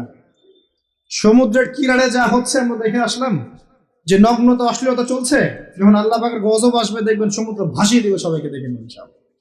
আল্লাহর আদেশ যখন চলে আসবে প্রকৃতি আল্লাহর কথা শুনবে। জমিনকে আল্লাহ বললেন লম্বা হয়ে যাও, জমিন লম্বা হয়ে গেল। এবার ফেরেশতারা মেপে দেখলো সে যেখানে যাচ্ছিল ওর পরিমাণটা বেশি। আল্লাহ পাক বললেন ওকে মাফ করে দাও, ওকে মাফ করে দেওয়া হলো। 100 খুন করেছে। কত খুন? এটা বলে আপনাকে আমি খুন করতে উৎসাহিত করছি না, কথা কি বুঝতে পারছেন? আমি আপনাকে খুন করতে উৎসাহিত করছি না। আমি বলছি আল্লাহ পাকের দয়া এত প্রশস্ত যে আপনি পাপ করলে হতাশ হবেন না, হতাশ হয়ে যাবেন না। আমি অনেক পাপ করে ফেলেছি, আল্লাহ মাফ করবেন এমন চিন্তা করবেন না। আরেক ব্যক্তির ঘটনা আছে, এগুলো কিন্তু গল্প না, এগুলো বনী ইসরাইলের কাহিনী, সত্যিকারের ঘটনা। আরেক ব্যক্তি এত বেশি পাপ করেছিল যে নিশ্চিত যে আমি মারা গেলে জাহান্নামে যাব। এখন সে মওতের আগে তার সন্তানদেরকে বলছে যে আমি মারা গেলে আমার লাশটাকে পুড়িয়ে ফেলবা, লাশটা পুড়িয়ে ফেলে অর্ধেক ছাই বাতাসে ভাসিয়ে দিবা, অর্ধেক ছাই সাগরে ভাসিয়ে দিবা, অর্ধেক ছাই বাতাসে উড়িয়ে দিবা, অর্ধেক ছাই সাগরে ভাসিয়ে দিবা। সন্তানরা তাই করলো। আল্লাহ পাক সাগরকে বললেন ছাই জমা করে দাও, বাতাসকে বললেন ছাই জমা করে দাও। এরা ছাই জমা করে তাকে আবার পুনরুত্থিত করা হলো। এবার আল্লাহ জিজ্ঞাসা করছেন তুমি এই কাজটা কেন করেছিলে, বলো এই কাজ তুমি কেন করেছো? সেই ব্যক্তি বলছে মিন খাশিয়াতিকা ইয়া রাব্বি, হে আল্লাহ আমি তোমার ভয়ে এই কাজটা করেছি। আর তুমি আল্লাহ খুব ভালো করেই জানো যে আমি তোমার ভয়ে করেছি না অন্য কোনো কারণে করেছি। আল্লাহ পাক বললেন তুমি আমার ভয়ে যদি করে থাকো আমি তোমাকে মাফ করে দিলাম। একজন ব্যভিচারী নারী, প্রস্টিটিউট বোঝেন, পতিতা বোঝেন, পতিতা বা যৌনকর্মী যে শব্দগুলো বোঝেন? আচ্ছা, এটা তো এখন একটা প্রফেশন হয়ে গেছে, তাই না? মানুষ এটাকে একটা প্রফেশন হিসেবে নিয়েছে, নাউযুবিল্লাহ। যখন এগুলো বেশি বেশি বাড়তে থাকবে সমাজে মহামারী ছড়াবে। আমার মাস্ক ভাইরাস ঠেকাতে পারবে না তো। এসব ভাইরাস ঠেকাতে হলে বেশ্যাবৃত্তি বন্ধ করতে হবে, অশ্লীলতা বন্ধ করতে হবে, বেহায়াপনা বন্ধ করতে হবে, জেনা বন্ধ করতে হবে, তারপরে ভাইরাস কমবে ইনশাআল্লাহ। হাদিসে স্পষ্ট, যখন একটা কওমের মধ্যে, কম বলতে এখন পুরো বিশ্বকে বোঝানো যায়, পুরো বিশ্বই একটা কম, গ্লোবাল ভিলেজ। যখন একটা জায়গার মধ্যে জেনা বেড়ে যায়, নোংরামি বেড়ে যায়, মদ পান করার প্রবণতা বেড়ে যায়, অশ্লীলতা বেড়ে যায়, জেনা বেড়ে যায়, এই যে ধর্ষণ বেড়ে যায়, ব্যভিচার বেড়ে যায়, অবৈধ যৌন সম্পর্ক বেড়ে যায়, তখন আল্লাহর পক্ষ থেকে এমন এমন আযাব আসে, এমন এমন রোগ আসে যেগুলো কখনো মানুষ নামও শোনে নাই।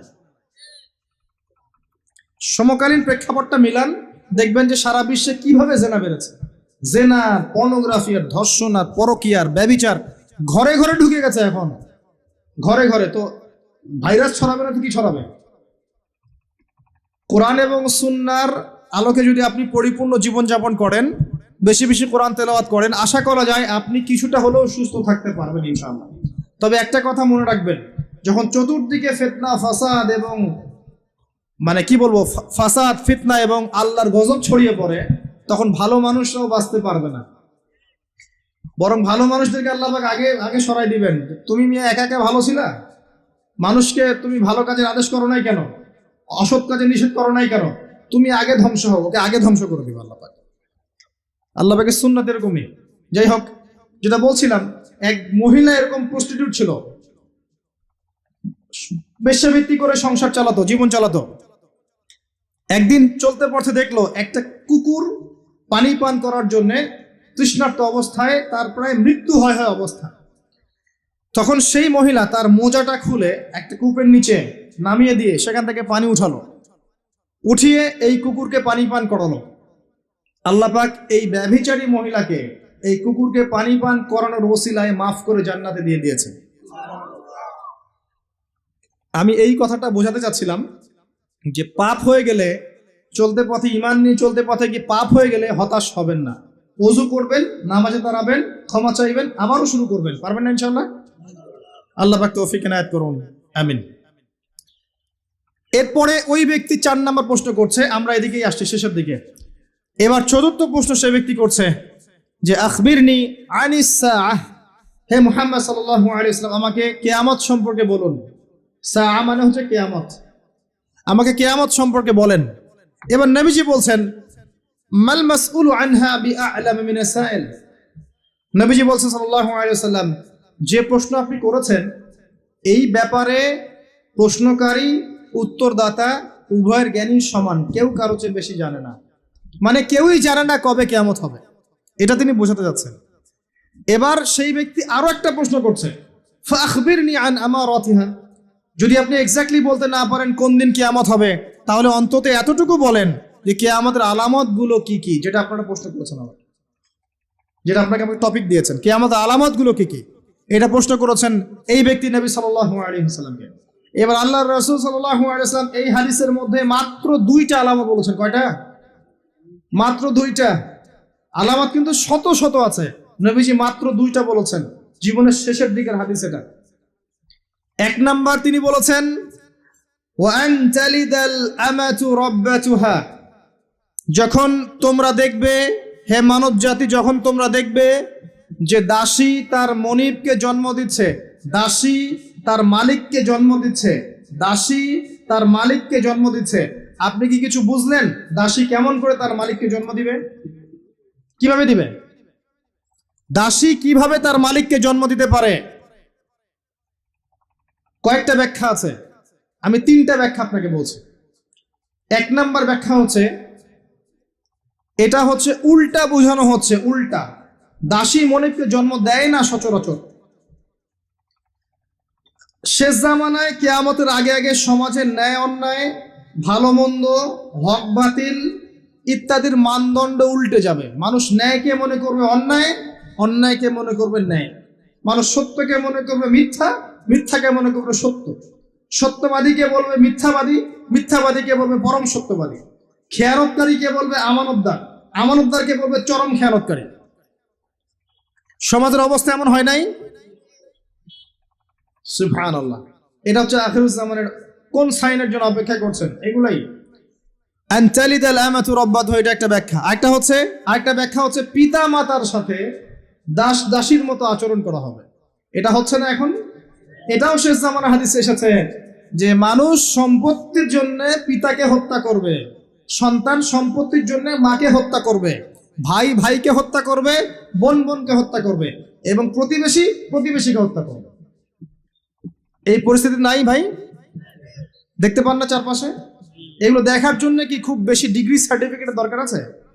অনেক বড় আলেম হওয়ার দরকার আছে? 2 চোখ দিয়ে দেখতে পারেন না? পিএইচডি করার দরকার আছে?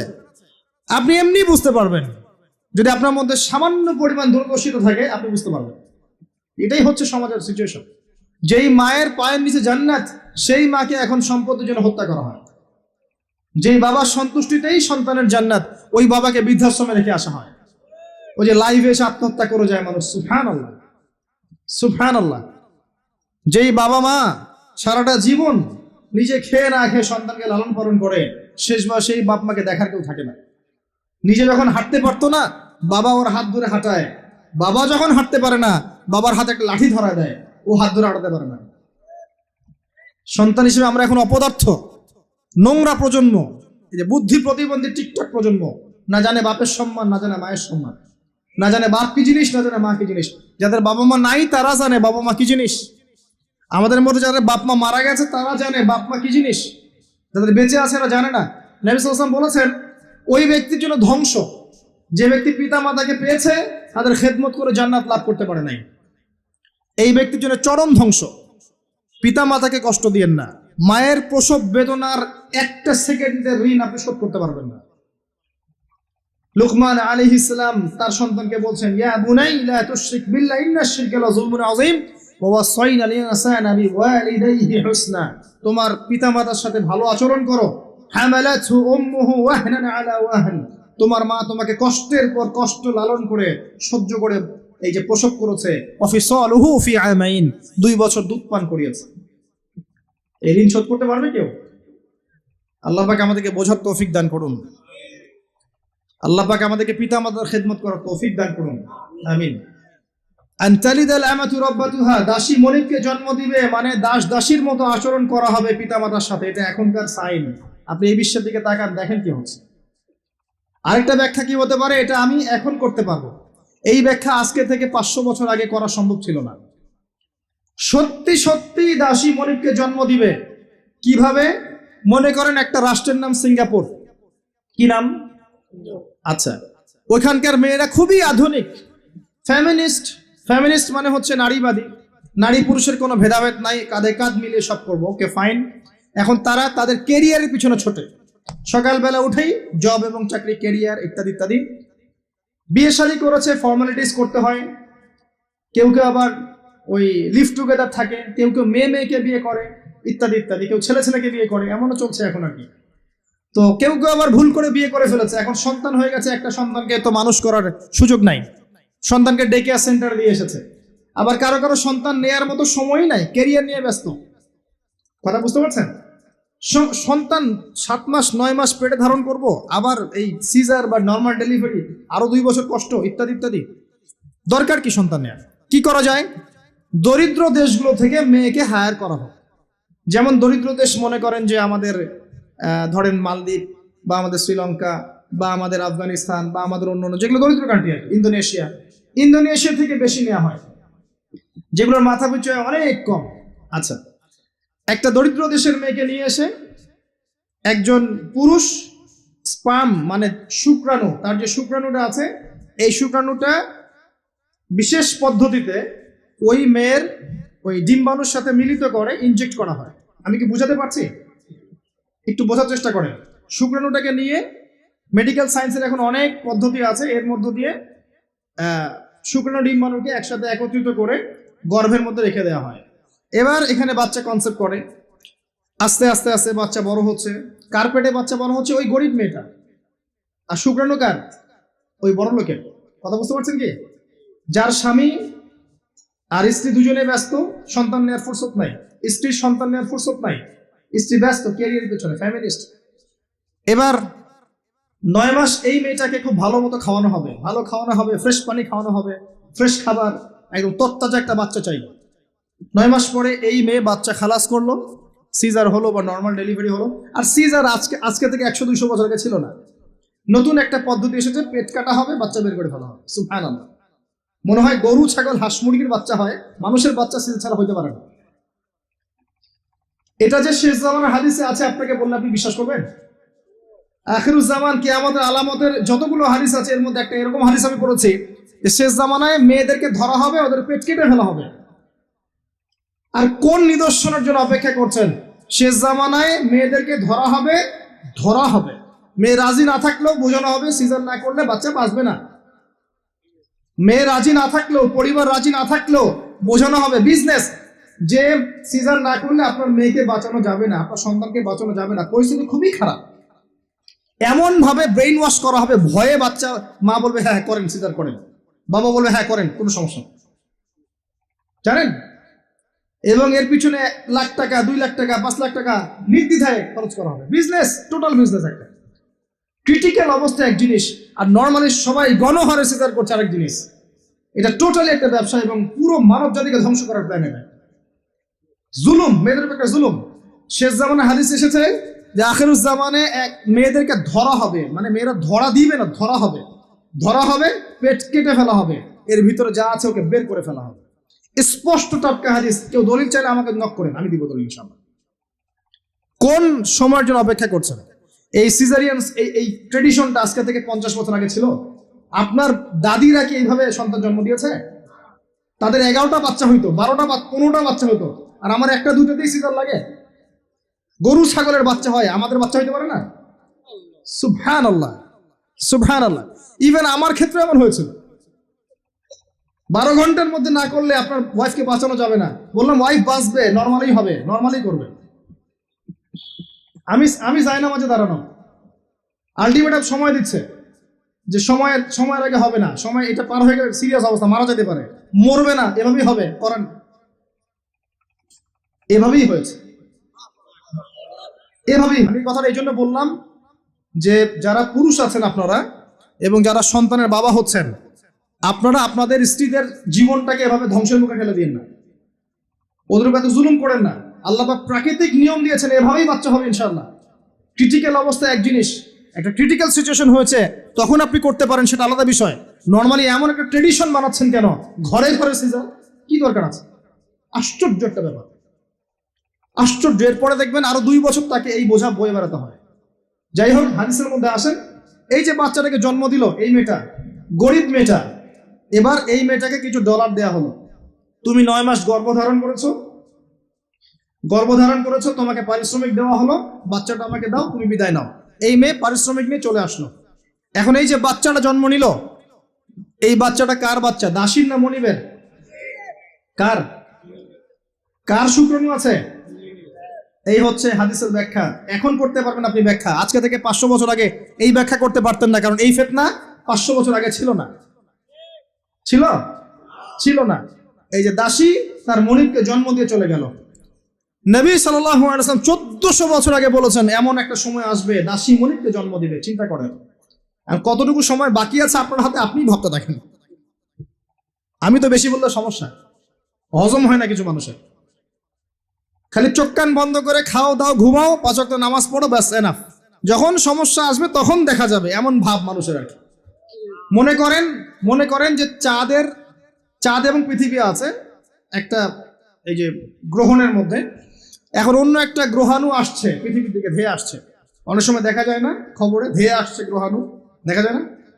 ধরেন ধেয়ে আসছে এবং বিজ্ঞানীরা নিশ্চিতভাবে বললো যে আগামী 10 বছরের মধ্যে এটা লেগে যাবে, আগামী 10 বছরের মধ্যে এটা পৃথিবীতে এসে পড়বে, বা 10 ঘন্টা পর পড়বে, বা 10 মাস পর পড়বে, এমনটা বলে দিল বিজ্ঞানীরা। এখন আপনি কি করবেন? আচ্ছা, যখন আসবে তখন দেখা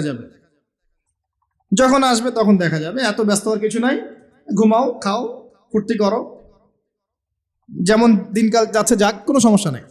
এখন আরেক দল মানুষ চিন্তা করছে ওই গ্রহাণুটাকে কিভাবে সরিয়ে দেওয়া যায়, সরিয়ে দিয়ে পৃথিবীকে কেমন করে বাঁচানো যায়।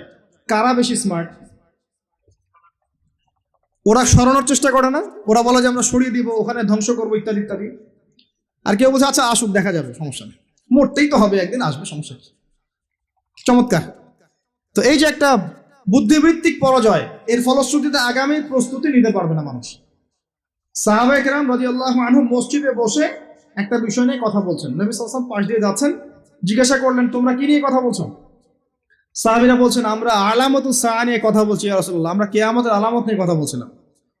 সাহাবীরা কথা বলছেন কিয়ামতের আলামত নিয়ে, তাদের কোনো দরকার আছে কথা বলার? তারা তো জান্নাতে যাবেন সার্টিফিকেট প্রাপ্ত, তাদের কোনো দরকার আছে এগুলো চর্চা করার? তারা চর্চা করছেন, আলামত দিয়ে কথা বলছেন। নবীজি বললেন শোনো, 10টা আলামত না আসা পর্যন্ত কিয়ামত হবে না, এত টেনশন নিও না। 10টা আলামত না আসা পর্যন্ত কিয়ামত হবে না। দাজ্জাল, ঈসা ইবনে মারিয়াম, ইয়াজুজ মাজুজ, আপনার দাব্বাতুল আরদ, আপনার 3টা ভূমিকম্প, ইত্যাদি ইত্যাদি, এরকম 10টা আলামত আসবে, তারপর কিয়ামত হবে। তো সাহাবীরা যে বসে বসে কথা বলছেন কিয়ামত নিয়ে, তারা কি বুঝতেন না যে কি করা লাগবে ইসলামের জন্য, কি করা লাগবে না? নাকি আমি বেশি বুঝি? তারা কি জন্য কথা বলছিলেন? কারণ তারা আগামীর প্রস্তুতি যাতে গ্রহণ করতে পারেন।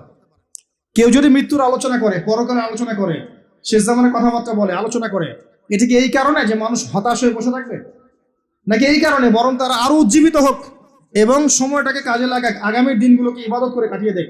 কোনটা উদ্দেশ্য কোনটা? কিছু মানুষকে বোঝানো যায় না, কারণ লাহুম কুলুবুন লা ইয়াফকাহুনা বিহা, কলব আছে উপলব্ধি করে না, ওয়ালাহুম আযানুন লা ইয়াসমাউনা বিহা ওয়ালাহুম আ'য়ুনুন লা ইউবসিরুনা বিহা উলাইকা কাল আনআম বাল হুম আদাল ফাউলাইকা হুমুল গাফিলুন। আমার আগের যে লেকচারার ছিলেন এই আয়াতটাকে তেলাওয়াত করেছেন না? শুনেন, আমি শুনছিলাম ওখান থেকে। তো এই ব্যক্তি জিজ্ঞাসা করছেন কিয়ামতের আলামত বলেন, নবীজি 2টার মধ্যে একটা বললেন এটা। দাসী তার মনিবকে জন্ম দিবে, যেটা আপনি এখন দেখতে পাচ্ছেন। 2 নাম্বার তিনি বলছেন, লিসেন, এই হাদিসে এটাই লাস্ট। 2 নাম্বার তিনি বলছেন, وأن ترى الحفاة العراة العالة رياء الشاء يتطاولون في البنيان। যখন তুমি দেখবে যে সমাজের সবচেয়ে দরিদ্র শ্রেণীর মানুষ, যাদের পায়ে স্যান্ডেল ছিল না এবং গায়ে কোনো জামা ছিল না, পায়ে স্যান্ডেল ছিল না, কত দরিদ্র চিন্তা করেন, গায়ে জামা ছিল না, কত দরিদ্র চিন্তা করেন, এরা ইয়াতাতাওয়ালুনা ফিল বুনিয়ান, উঁচু উঁচু অট্টালিকা নির্মাণের প্রতিযোগিতা করবে, প্রতিযোগিতা, কম্পিটিশন। নির্মাণ করবে এটা বলা হয়নি, কম্পিটিশন করবে। তোমার 10 তো আমার 15, তোমার 15 আমার 20, তোমার 100 আমার 200, কম্পিটিশন করবে। আজকে থেকে 200 বছর আগে পৃথিবীর দিকে তাকান, পৃথিবীর এই প্রত্যেকটা শহর, বড় বড় নগরগুলোতে এত উঁচু উঁচু কনস্ট্রাকটিভ বিল্ডিং ছিল? এই প্রতিযোগিতা ছিল? সুবহানাল্লাহ। আর কোন সাইনের জন্য অপেক্ষা করছেন? এখন আপনাকে বলি, যে ব্যক্তির পায়ে স্যান্ডেল নাই, গায়ে জামা নাই, সে কিভাবে এটা করতে পারে? উত্তর দেন, কিভাবে সম্ভব বলেন? কে বলছেন? এক ভাই বলছেন সুদ। এক্স্যাক্টলি রাইট অ্যান্সার, সুদ। আপনি যান, সুদি লোন নেন, বিল্ডিং তোলেন এবং সারা জীবনের ঘানি টানতে থাকেন, লোনের ঘানি টানতে থাকেন, প্রতিযোগিতা করতে থাকেন। সুদের মধ্য দিয়ে বড় লোকের কোনো ক্ষতি হয় না, বড় লোক আরো ধনী হতে থাকে, সুদের মধ্য দিয়ে দরিদ্র আরো দরিদ্র হতে থাকে। ব্যাংক ওই যাকে লোন দিয়েছে ওর রক্ত চুষবে, আর এ যে লোন নিয়ে বাড়ি করেছে এ ভাড়াটিয়ে রক্ত চুষবে, আর ভাড়াটিয়ে ভাড়া দেওয়ার জন্য দুর্নীতির আশ্রয় নিবে, অসৎ পথে যাবে, সমাজের কাঠামোটা কলাপস করে ফেলবে। একটা প্রবলেমের সাথে আরো অনেক বিষয় জড়িত থাকে। 1 নাম্বার হচ্ছে রিবা, যার মধ্য দিয়ে এটা করা সম্ভব। আর 2 নাম্বার হচ্ছে কি? আত্মসাৎ। অন্যের সম্পদ অন্যায়ভাবে আত্মসাৎ করতে পারলে আপনি রাতারাতি এই পর্যায়ে যেতে পারবেন ইনশাল্লাহ। অন্য পদ্ধতি আছে? একজন মানুষ হালাল খেয়ে হালাল খেয়ে হালাল পথে থেকে খুব সহজ এরকম 10, 20, 50 তলা বিল্ডিং করা খুব সহজ? এত সহজ না, এত সহজ না। এই হাদিসে নবী সাল্লাল্লাহু আলাইহি ওয়াসাল্লাম এই 2টা আলামত বলেছেন। অন্যান্য হাদিসগুলো তিনি আরো অনেক কথা বলেছেন। ফর এক্সাম্পল, আমি কয়েকটা বলে শেষ করছি, বড় বড় কয়েকটা বলছি। ফর এক্সাম্পল, শিরিক বেড়ে যাবে। কি বেড়ে যাবে? শিরিক বেড়ে যাবে। ভণ্ড নবীদের আগমন ঘটবে, সময়গুলো সংক্ষিপ্ত হয়ে আসবে। একটা বছর একটা মাসের মতো চলে যাবে, একটা মাস একটা সপ্তাহের মতো চলে যাবে, একটা সপ্তাহ একটা দিনের মতো চলে যাবে। সময় কি দ্রুত যাচ্ছে না? আপনি কি বুঝতে পারছেন সময় দ্রুত যাচ্ছে? চাঁদ দ্বিখণ্ডিত হয়ে যাবে। চাঁদ কিন্তু দ্বিখণ্ডিত হয়ে গেছে, চাঁদ দ্বিখণ্ডিত হয়ে গেছে। সূরা কমারের 1 নম্বর আয়াত পড়ে দেখেন। বেশি বেশি আল্লাহর গজব আসবে, মহামারী আসবে, ঝড়, জলোচ্ছ্বাস, প্রাকৃতিক দুর্যোগ বেশি বেশি আসতে থাকবে এবং এমন এমন সব রোগের আবির্ভাব ঘটবে যেগুলো কখনোই ছিল না পৃথিবীতে। এইডস এর নাম মানুষ আগে শুনেছিল? HIV-র নাম মানুষ শুনেছে? এখন এইসব যে ভাইরাস চলছে এগুলোর নাম আগেকার জেনারেশন শুনেছিল কখনো? এর পরে যেগুলো আসবে সেগুলো আমরাও শুনি নাই, আমাদের পরের প্রজন্ম শুনবে। এটাই শেষ না, আরো আসবে। নবীজি আরো বলে গেছেন, বেশি থেকে বেশি মানুষ সুদ খাবে। যে ব্যক্তি সুদ থেকে দূরে থাকতে চাইবে তার গায়েও এসে সুদের ছিটা ফোঁটা লাগবে। মুসলিমদের মধ্যে বিভক্তি বেড়ে যাবে, আপোষে হানাহানি কাটাকাটি বেড়ে যাবে, হারাজ হত্যাকাণ্ড বেড়ে যাবে। এত বেশি হত্যাকাণ্ড হবে যে মানুষকে হত্যা করছে ও জানবে না কেন হত্যা করছে, যে নিহত হবে সেও বুঝবে না কেন আমাকে মারা হবে। প্রথম বিশ্বযুদ্ধের ইতিহাস একটা লেকচারে বলেছি, সেকেন্ড ওয়ার্ল্ড ওয়ারের ইতিহাসটা বলেছিলাম। এগুলো দেখেন সারা বিশ্বে কত মানুষকে মারা হয়েছে বিগত শতাব্দীতে, 100-150 বছর দেখে নেন। হারাজ হত্যাকাণ্ড, প্রচুর হত্যাকাণ্ড। প্রথম ওয়ার্ল্ড ওয়ারেই মিনিমাম 3 থেকে 4 কোটি মানুষকে মারা হয়েছে। দ্বিতীয় ওয়ার্ল্ড ওয়ারে 7 থেকে 8 কোটি মানুষকে মারা হয়েছে। সামনে যেটা আসবে ওখানে দেখবেন পৃথিবীর 1/3 মানুষই শেষ। অপেক্ষা করতে থাকেন। আরো বলেছেন জেনা বাড়বে, জেনা ঘরে ঘরে জেনা থাকে। আরো বাড়বে পরকিয়া, ব্যভিচার, আপনার পারিবারিক কাঠামো ভেঙে যাবে, সমাজের বন্ধন বলে কিছু থাকবে না, ভেঙে যাবে। এটা তিরমিজিতে আছে এই হাদিসটা। মসজিদগুলো হবে চাকচিক্যময়, হেদায়েত শূন্য। শেষ জামানে দেখেন মসজিদগুলো এক একটা তাজমহলের মতো, ভিতরে হেদায়েত নাই। ইসলামের খালি নাম থাকবে, মানুষ ইসলামের মূলনীতি থেকে সরে আসবে। কোরআনের খালি মাসহাফ থাকবে, মানুষ কোরআনের শিক্ষা থেকে সরে আসবে।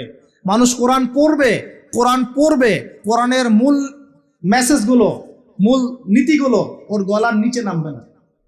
হাদিস, মানুষ কোরআন পড়বে, কোরআনের শিক্ষাগুলো গলার ভিতরে ঢুকবে না। আছে না? এখন আপনি দেখেন কত মানুষকে দেখবেন কোরআন পড়তে জানেই না অর্থ কি জিনিস। আর যদি কেউ বলে অর্থ পড়ার দিকে উৎসাহিত করে, অর্থ পড়া উচিত, অর্থের দিকে যান, বলবে ওকে আবার বিতর্কিত করা শুরু করে দেবে।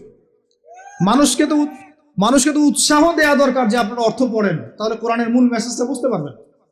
একজন আলেমের কাজ কি? মানুষকে কোরআনের মূল মেসেজটা শিক্ষা দেয়া, উৎসাহিত করা।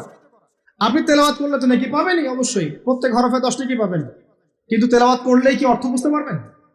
অর্থ না বুঝলে কি ভিতরের কথাগুলো হজম করতে পারবেন, শিখতে পারবেন? এটা বোঝার জন্য কি লাগে ভাই? সামান্য কমন সেন্স যথেষ্ট। নবীজি বলেছেন জেনা বাড়বে এবং নারীদের সংখ্যা বাড়বে, মেয়েদের সংখ্যা বাড়বে, মেয়েদের সংখ্যা বাড়তে থাকবে। এমন একটা সময় আসবে প্রত্যেক একজন পুরুষের জন্য 40 জন মহিলার দায়িত্ব চলে আসবে।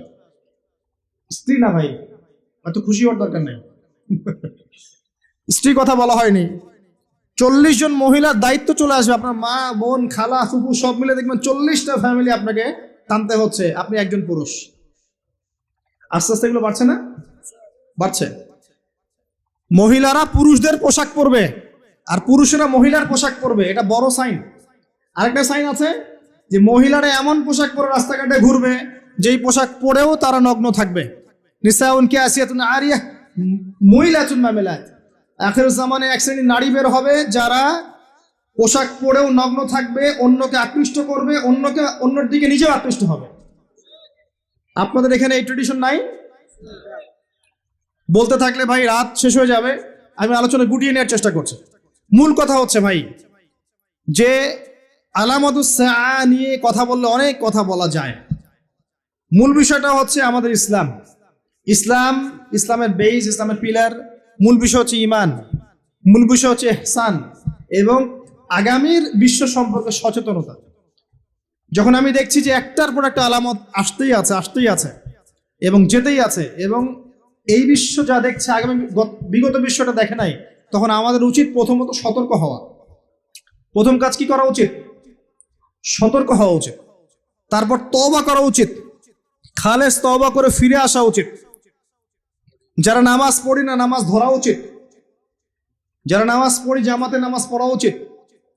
আমাদের উচিত হালাল রিজিক অন্বেষণ করা, আমাদের উচিত জ্ঞান অর্জন করা, পড়াশোনা করা, কোরআন হাদিস পড়াশোনা করা, গবেষণা করা, স্টাডি করা এবং সন্তানদেরকে এগুলো শেখানো।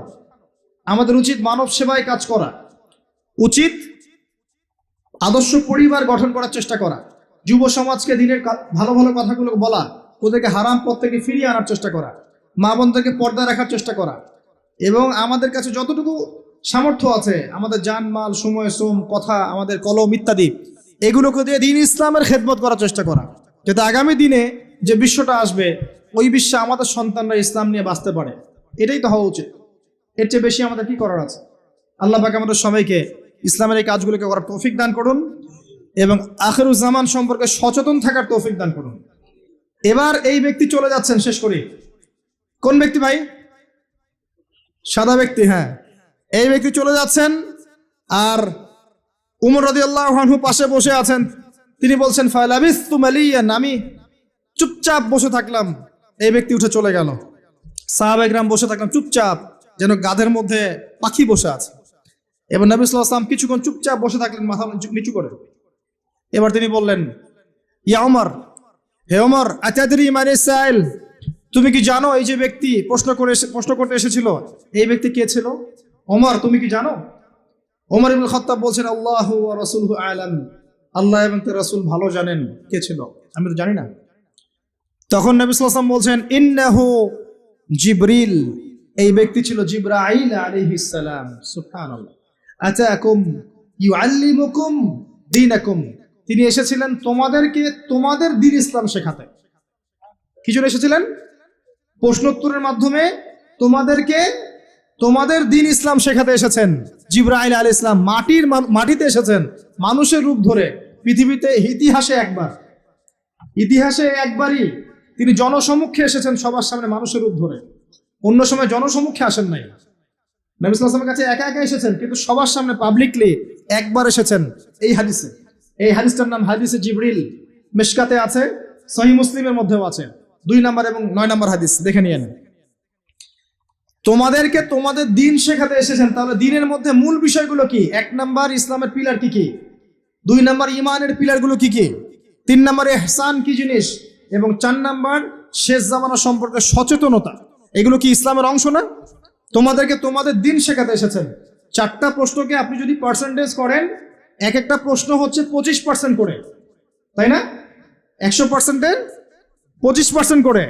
তার মানে শেষ জামানা সম্পর্কে সচেতন থাকাটা আপনার দিনের মধ্যে 25%।